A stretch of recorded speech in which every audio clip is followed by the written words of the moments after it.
Не переключайтесь.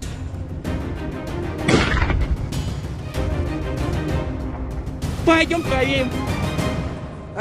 О, вот это я понимаю. Что там, все заебись?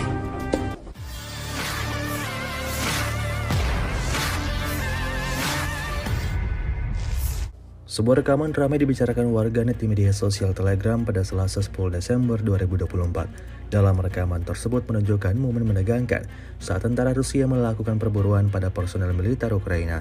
Penghancuran personel angkatan bersenjata Ukraina dilakukan Rusia dengan melemparkan granat dari UAV ke arah orang-orang Ukraina. Meski berusaha kabur, tetap saja posisi tentara Ukraina tepat terkena serangan granat. Peristiwa yang berlangsung di arah Zarzix ini menuai beragam respon dari warganet. Поджигай.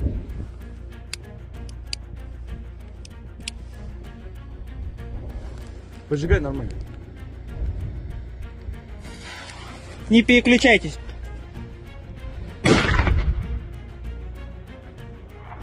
Пойдем проверим. О, вот это я понимаю. Что там, все заебись? Спиздили, сука, все. О, шпроты. О, мастеть.